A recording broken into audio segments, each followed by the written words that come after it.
Breaking news, Viking Nation, the first revelation is about to detonate inside US Bank Stadium, and you're not ready for what just hit Minneapolis, because this storm changes everything we thought we knew about this purple and gold dynasty in the making. 5 earth-shattering updates have emerged from the frozen tundra, and each one could redefine the trajectory of this franchise for years to come, starting with a practice squad move that signals deeper strategy, a roster battle that's tearing the receiving cores apart from within, a quarterback situation that has Kevin O'Connell throwing unprecedented praise, a defensive star who just made NFL history in ways that will haunt opposing offenses for decades, and a contract negotiation that could either cement this team's championship window or blow it wide open. The first shock involves a familiar face returning to the practice squad, but there's so much more brewing beneath the surface. The second bombshell reveals which wide receiver might get demoted in a brutal numbers game. That exposes the depth of this explosive offense. The third revelation showcases Carson Wentz earning respect that even his biggest critics can't deny. The fourth story celebrates a defensive masterpiece that broke records and embarrassed an entire AFC North franchise. And the fifth update involves Jordan Addison and a contract extension that could reach astronomical numbers that would make even Justin Jefferson jealous. Each of these shocks could redefine the future of this team, and if you bleed purple and gold more than you hate the Packers, you better buckle up, because this ride is about to get wild, and the revelations start right now, with a practice squad signing that tells us everything about Minnesota's master plan moving forward. Hold on to your horns, Viking Warriors, because what just went down at Minnesota's front office reveals the calculated brilliance of a franchise that never stops grinding. And the first name to emerge from this madness is Tim Jones, a 27-year-old wide receiver who just got re-signed to the practice squad. But this isn't just another routine transaction. This is strategic warfare disguised as a simple roster move. Jones originally signed with Jacksonville as an undrafted free agent out of Southern Miss back in 2021, inking a 3-year, $2.4 million deal with the Jaguars before getting waived with an injury designation and ultimately released in August. But he clawed his way back to the practice squad in September 2021 and re-signed to a futures contract after the season, proving the kind of resilience that Minnesota's coaching staff absolutely loves in their developmental players. The journey continued when Jones re-signed with Jacksonville on a 1-year deal as an exclusive rights free agent for the 2024 season. And during that campaign, he appeared in all 17 games for the Jaguars, hauling in 3 catches on 5 targets for 41 yards, while also returning to kicks for 43 yards. Numbers that might seem modest, but represent the kind of special teams value and offensive depth that Kevin O'Connell's system thrives on. What makes this signing fascinating is the timing, because Jones signed with Minnesota during the offseason, but was among their final roster cuts before getting re-signed to the practice squad, which means the Vikings saw enough potential to keep him in the building, despite having to make tough decisions about their 53-man roster. Now Minnesota's practice squad is loaded with 17 players, including cornerback Zemiah Vaughn, tight end Bryson Nesbitt, outside linebacker Gabriel Murphy, guards Vershawn Lee and Henry Bird, wide receiver Jeshaun Jones, defensive lineman Jonathan Harris and Taki Taimani, wide receiver Dante Fleming, cornerback Fabian Murrow, international offensive lineman Max Percher, cornerback Kayvon Wallace, linebacker Shone Takataki, cornerback Tyrek Funderburg, running backs Cam Akers and Corey Kiner, and now Tim Jones again. This practice squad represents depth and development potential that most franchises would kill for, and having Jones back in the fold gives Minnesota another experienced receiver who can step up if injuries strike or if the coaching staff needs to make in-season adjustments to their offensive game plan. Because in the NFL, you can never have too many weapons, and Jones brings the kind of professional experience and special teams capability that could prove invaluable as the season progresses through the brutal NFC North gauntlet. Do you believe in the depth of this Vikings roster more than the Packers believe in their aging core? Because if you do, smash that like button and let the cheeseheads know that Minnesota's pipeline of talent runs deeper than Lambeau Field's frozen soil. And stick with me, because what comes next reveals a roster battle that's about to tear this receiving cores apart from within in ways that could determine the offensive ceiling for this entire championship run. But hold on, as strategic as that practice squad move appears, the next update cuts even deeper into the heart of this offense and exposes a brutal reality. That is Viking Nation holding its breath because by necessity, one wide receiver needs to get demoted and the battle lines have been drawn between Adam Thielen and Jalen Nailor in a showdown that will define the third receiving option behind Justin Jefferson and the returning Jordan Addison. The numbers tell a devastating story that should have every Vikings fan questioning everything they thought they knew about this receiving hierarchy, because through 3 games, Jalen Nailor has hauled in 7 receptions on 13 targets for 96 yards with 0 fumbles, while Adam Thielen has managed just 2 catches on 6 targets for 26 yards. Performance gaps so stark they're impossible to ignore. What makes Nailor's case even stronger is the fact that J.J. McCarthy missed him on a wide-open slot fade in Week 2, a completion that would have been his 8th catch and pushed his yardage total well beyond 100 yards, potentially resulting in a touchdown that could have changed the entire narrative around this receiving competition. Meanwhile, Adam Thielen has been nothing short of disappointing for a veteran who was acquired through draft capital, managing just a 2-point conversion in Week 1 that doesn't even show up in traditional statistics. And most concerning of all, he dropped Max Brosmer's first NFL pass, a quick slant right to his chest that should have been automatic for any receiver, earning significant playing time. The drop is particularly damaging because if Thielen isn't going to be 99.99% reliable with routine catches, what exactly does he bring to this offense that Nailor can't provide with significantly more upside and game-breaking speed? Kevin O'Connell addressed this situation during his Monday press conference with characteristic optimism, acknowledging that Jalen Nailor has been consistently graded as one of the standout performers, while insisting that Adam Thielen has been extremely impactful despite the lack of targets and receptions, specifically praising Thielen's blocking ability and mentioning that Carson Wentz nearly connected with the veteran for an explosive touchdown. The head coach went further by explaining his vision for the receiving rotation once Addison returns, stating that with Jordan back in the fold, they really have for starters and will keep everyone fresh through strategic rotation.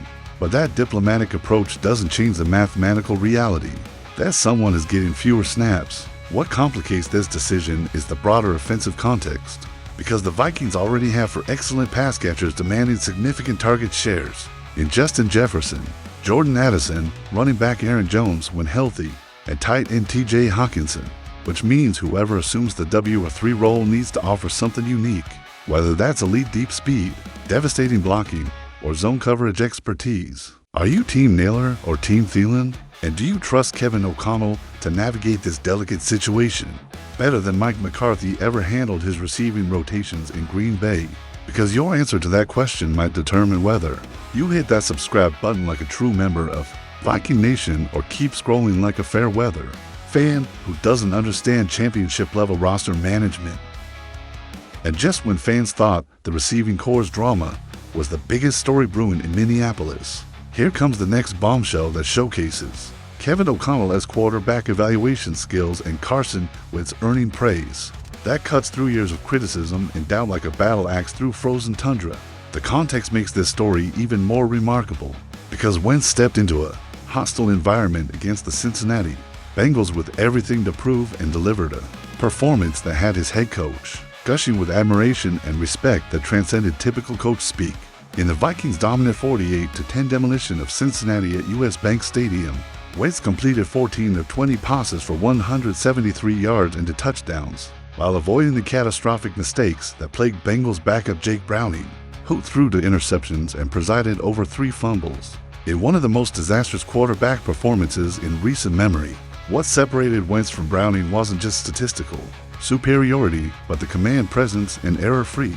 decision-making that O'Connell has been seeking from his quarterback position ever since J.J. McCarthy went down with his injury. Kevin O'Connell's post-game comments revealed the depth of his confidence in Wentz, explaining that when you analyze the timeline of opportunities where Carson had legitimate chances to succeed, he typically played very good football, and the head coach has always been a fan of his size, strength, intelligence, and leadership qualities. The most telling moment came when O'Connell admitted that he was the least surprised person in the entire stadium when Wentz took the field and commanded the offense with efficiency, suggesting a level of preparation and trust that goes far beyond typical backup quarterback relationships. O'Connell elaborated on the decision-making process that led to Wentz getting the start, explaining that Carson had multiple opportunities to join different teams, but chose Minnesota for specific reasons. And when the moment came to make the call, there was complete confidence in his ability to execute the game plan. The head coach described the week leading up to the game as particularly exciting because he could sense Wentz's confidence building, and that assurance translated directly into on-field performance that validated every decision to bring him into the organization. What makes this praise even more significant is O'Connell's acknowledgement that there's even more comfort and familiarity now, that Wentz has completed a full week of preparation and game experience, suggesting that this performance might be just the beginning of what he can accomplish in this offensive system. Do you believe in Carson Wentz's ability to lead this Vikings offense more than Aaron Rodgers can lead the struggling Jets? And if your faith in purple and gold runs deeper than your hatred for Green Bay, make sure you're subscribed, because the next story involves a defensive performance that made NFL history and embarrassed an entire franchise in ways that will haunt Cincinnati for years to come. But trust me, the story only gets darker from here. The next twist will leave you speechless, and it involves a defensive masterpiece that not only made NFL history, but also announced to the entire league that Minnesota's secondary has arrived as an elite unit capable of changing games in the most spectacular fashion imaginable. Isaiah Rodgers has been named the NFC Defensive Player of the Week after a performance against Cincinnati that can only be described as legendary, recording the forced fumbles, an 87-yard interception return for touchdown, and a 66-yard fumble recovery for touchdown in a single game. According to the NFL, Rodgers became the first player in league history to register an interception return of at least 85 yards for touchdown and a fumble return of at least 65 yards for touchdown in the same game, a statistical accomplishment so rare it might never be duplicated. The historic nature of his performance extends even further, because Rodgers also became the first player since 2000 to record the forced fumbles and to touchdowns in the same game, cementing his place in defensive folklore while single-handedly dismantling Cincinnati's offensive game plan. What makes this performance even more remarkable is the context, because the Bengals came into US Bank Stadium expecting to exploit what they thought might be weaknesses in Minnesota's secondary, only to discover that Rodgers was ready to punish every mistake and capitalize on every opportunity. With the kind of anticipation and athletic ability that separates good corners from great ones, the 87-yard pick-six demonstrated Rodgers' combination of route recognition, hands, and breakaway speed, reading Jake Browning's intentions perfectly before taking the interception the distance, with the kind of effortless acceleration that makes offensive coordinators wake up in cold sweats. The 66-yard fumble recovery touchdown showed his relentless pursuit and field awareness, being in exactly the right position when chaos erupted and having the vision to find the end zone from significant distance, proving that his impact extends far beyond just coverage responsibilities. Both forced fumbles highlighted his aggressive ball-hawking mentality and perfect timing, stripping receivers at precisely the right moments to create turnovers that completely flipped field position and momentum in Minnesota's favor. This performance represents the culmination of Minnesota's investment in defensive back talent and Brian Flores' aggressive defensive scheme that puts players in position to make game-changing plays rather than just preventing big gains. The ripple effects of Rodgers' historic day extend throughout the entire defense, because when your cornerbacks are creating short fields and scoring touchdowns, it takes enormous pressure off the pass rush and allows linebackers and safeties to play more aggressively without worrying about getting beat deep. For a Vikings defense that has championship aspiration, having a cornerback who can single-handedly change games provides the kind of X factor that separates good teams from Super Bowl contenders, especially in a conference loaded with elite quarterbacks and explosive passing offenses. Are you ready to admit that Minnesota's defense is more dangerous than anything Chicago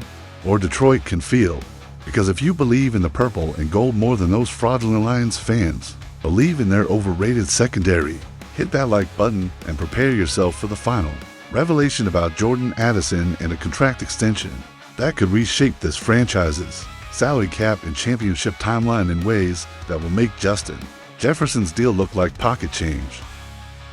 And listen closely, the next 72 hours might be the most decisive in this franchise's history, because what's brewing between Jordan Addison and the Minnesota Vikings front office involves contract negotiations that could easily exceed $30 million. per year and fundamentally alter the championship window for this entire organization. According to Darren Wolfson from KSTP-TV, the Vikings are already planning to sign Addison to a lucrative extension, despite having him under contract for this season and next year on his rookie deal, plus the potential fifth-year option that would keep him in purple and gold through 2027. Wolfson revealed on Purple Daily that Minnesota's front office has it in their heads that they're going to pay Addison significant money, acknowledging that plans can change and evolve, but indicating that the organization views him as a cornerstone piece worth massive financial investment. The speculation around Addison's potential contract value reaches astronomical levels, because Wolfson suggested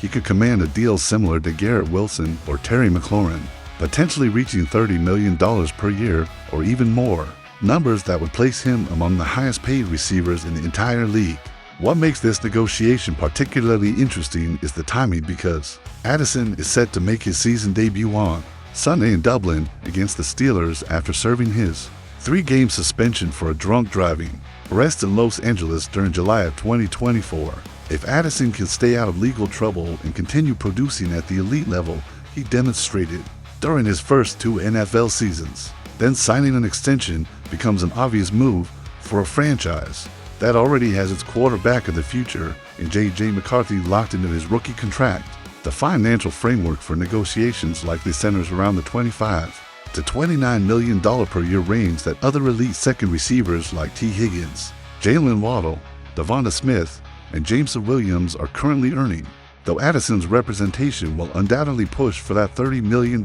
threshold or higher. But rockets from Vikings on SI suggests that Minnesota will have to make their decision about Addison either during the next offseason or within the following 2 years, and the organization appears confident that his off-field issues are completely behind him, making a long-term partnership increasingly likely. The potential timeline mirrors how the Vikings handled Justin Jefferson's contract situation, exercising Jefferson's 5th-year option in April of 2023, before signing him to a 4-year, $140 million extension in June of 2024. This approach would give Minnesota the flexibility to exercise Addison's 5th-year option after this season and then spend the following year negotiating the details of a long-term extension that would begin during his 5th NFL season in 2027. The salary cap implications are staggering, because paying both Jefferson and Addison elite receiver money could consume a massive portion of Minnesota's available cap space. But the alternative of losing a 24-year-old receiver, who could be a legitimate number 1 option on most teams, would be even more devastating. This negotiation will test the Vikings front office's ability to balance immediate success with long-term financial flexibility, and their handling of Addison's extension could determine whether this championship window remains open for 3 to 4 years or gets compressed by salary cap constraints.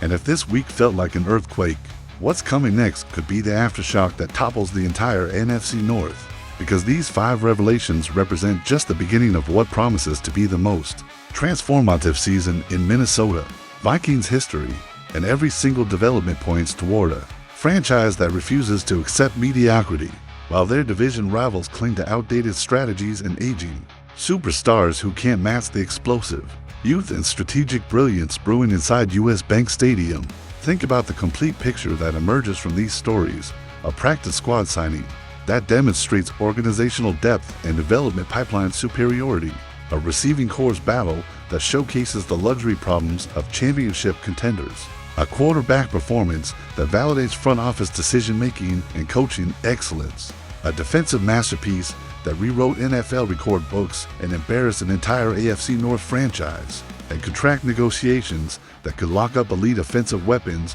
for the next half-decade, while their rookie quarterback develops into a superstar. The Tim Jones signing might seem minor to casual observers, but it represents the kind of strategic roster management that separates perennial playoff teams from franchises that struggle to maintain consistency, because having 17 practice squad players with legitimate NFL experience and upside creates the depth necessary to survive the brutal physical toll of a complete season. The Adam Thielen versus Jalen Naylor competition exposes the ridiculous offensive firepower that Kevin O'Connell has assembled, where being the 4th or 5th receiving option still requires elite athleticism and football intelligence just to earn playing time in meaningful games. Carson Wentz's redemption story validates everything about Minnesota's organizational culture and player development philosophy, proving that this franchise can resurrect careers and maximize talent in ways that their NFC North rivals have never been able to replicate consistently. Isaiah Rodgers making NFL history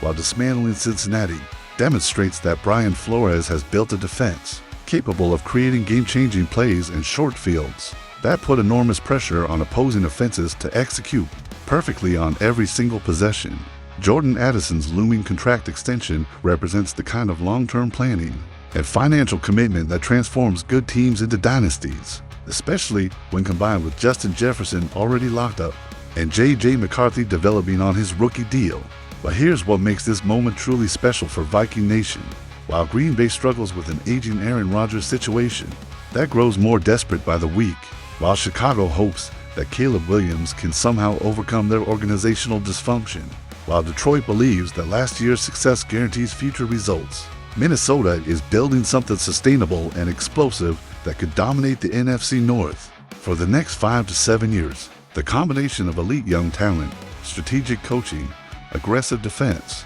and organizational commitment to excellence creates a championship foundation that most franchises spend decades trying to assemble. And the Vikings have it right now with their rookie quarterback still developing and their salary cap flexibility still intact. If you believe in the purple and gold more than you hate the Packers, if you trust Kevin O'Connell and Brian Flores more than you fear the Lions' overrated hype, if you're ready to witness a championship run that will make every other NFC North fanbase question their life choices, then you better smash that like button, destroy that subscribe notification, and drop a comment that lets the entire NFL world know that Viking Nation is ready for war. Because if you thought this was the peak of chaos and excitement, the real avalanche is just starting. And when J.J. McCarthy returns healthy to an offense featuring Justin Jefferson, Jordan Addison, Aaron Jones, and T.J. Hawkinson, protected by an improved offensive line and supported by a defense that creates turnovers and scores touchdowns, the rest of the NFC North won't know what hit them. Subscribe now, stay loyal to the purple and gold, and prepare yourself for a championship run that will make every Packers fan wish they had never been born. Because Viking Nation's time is now, and these 5 revelations are just the beginning of something truly legendary.